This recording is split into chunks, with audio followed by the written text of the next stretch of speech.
Grown up in the public eye since we first saw her in the movie classic E.T. She's now starring in the hit comedy The Wedding Singer with Adam Sandler. Please welcome Drew Barrymore. Drew. Hello.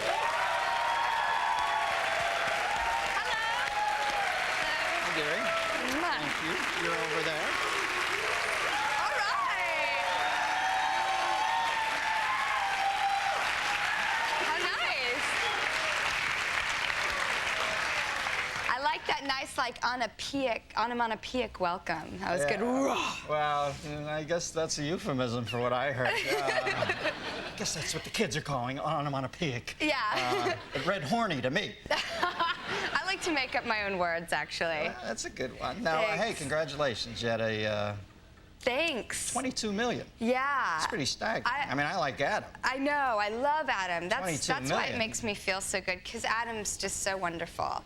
You know, he's funny and a good person, and he, you know, basically gave people a gift with this movie. I was kind of lost this weekend because I would have been there. You know, I would have been going to that movie. This is exactly the movie theater experience I want. I want to laugh and have a good time and be entertained and, you know, sit there and believe this could happen to me. And if I want to be tortured, I'll stay home and, you know, rent good art movies. And yeah. That's why I went to Titanic. I kept thinking, this could happen to me. I could go down.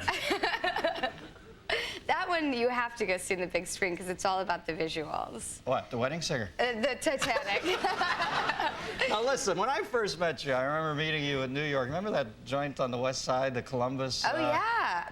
Paulie Herman, runs it, and he's actually running a restaurant with Robert De Niro out in L.A. Ago, and I just went there and saw him. Oh, I met you there, and you were like an embryo. You were like 12 years old or something. I love your descriptions and metaphors, and you have great, great, great vocabulary. I give good simile. You do. Now, when I first met you there, I remember thinking, 12-year-old kid, and you were sweet, and you were precocious, but I also remember thinking, what's she going to be like on the other side of this? Because I just remember, you know, to be in the public eye is invasive enough when you're well-grounded, but at 12, how well-grounded you can be. Now, you had some travails, but you come out of it on the other side, and I think part of your popularity is everybody senses that you're pretty charming and in sort of a new age way, kind of well-grounded. Thanks. And I'm wondering... I like that new age. Well, but did you find the lack of privacy that you had in your developmental years to be a hindrance or a... Well, I think it might have been hard at times because you're learning the lessons as you're going along, just the way everybody else does in life.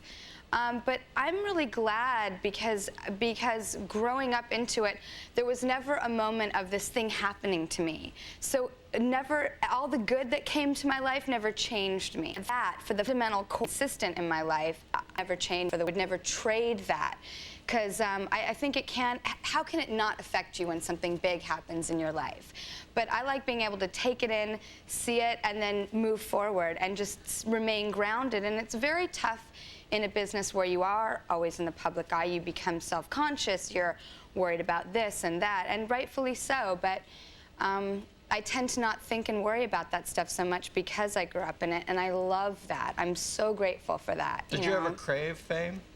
No, I never really had a chance. I mean, it just sort of happened, you know. I remember being in this bathroom in Tokyo when I was 7 years old. Me too. Oh, my God!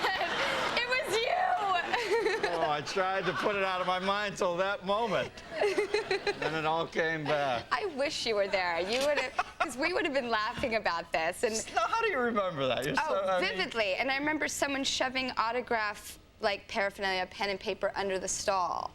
And I was like, oh, so this is how it's going to be from here on out. I mean, I started when I was 11 months old. By the time I'd done E.T., I'd already been in a feature film, Altered States. I'd done TV movies and commercials. So I was very into the responsibility mode of just being a worker. What were you in Altered States? Wait a second. I played William Hurt's daughter, actually, which was really exciting for me to get to be around William Hurt and Ken Russell when I was a kid. Was very interesting. Yeah, that's the dream of every 6-year-old. Be around the Litzamania guy when you're 6 years old. Yeah, well, my father wasn't around, so I was like, all right, these men are interesting. I like it. You know? The Altered States. Yeah. Honey, Daddy's got to go to work now. I got to eat acid and get in a washing machine and become a zoo animal. I'll be home. Exactly. Exactly. It was weird. Oh, God, I know that movie was. I remember being at the premiere going, Wow, this is a really interesting Bob Balaban's film. whole part is looking at It was pretty crazy, definitely. But so that moment I realized, okay, with my job comes something else.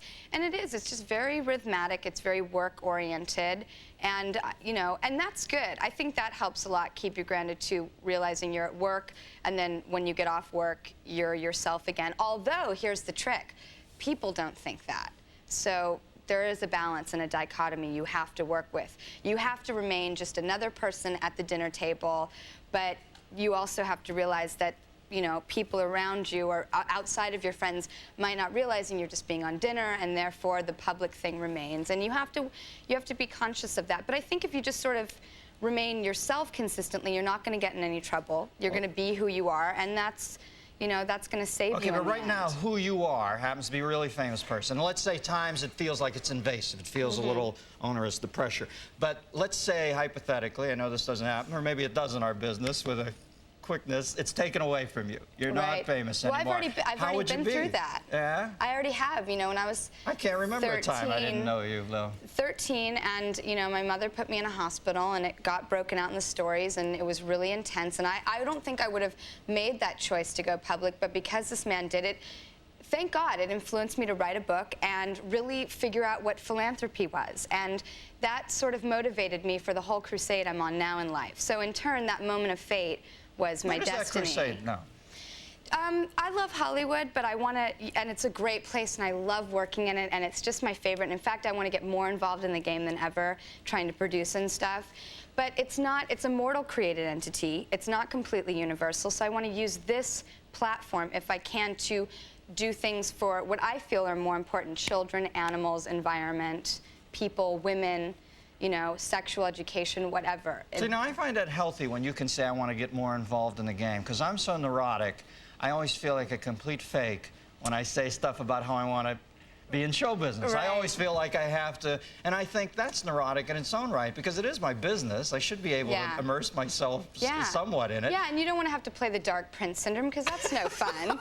You know, like, get in it. I love this business. I think it's great. It has its downfalls, and you just, you know, if you just stay away from the downfalls, you literally can, you know? And sometimes that means staying at home, but that's okay. If that's the trade-off, I'll take it. Well, you've been deposited out now at the other end of this amazing tunnel of fame from an early age. And where are you at right now? You're just a happy person? I feel great, and it actually leads back to what we were just saying. Like, when this man outed me, and the only thing that was really hard for me was professionally people doubted me. Now, I was never unprofessional for a moment, but I could understand the question.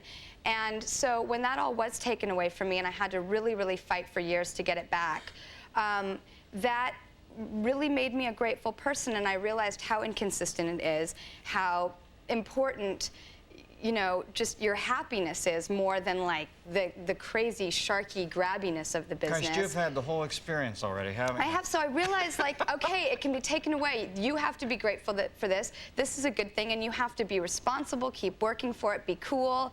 So when all this great stuff is happening, I just think, wow, this is so cool.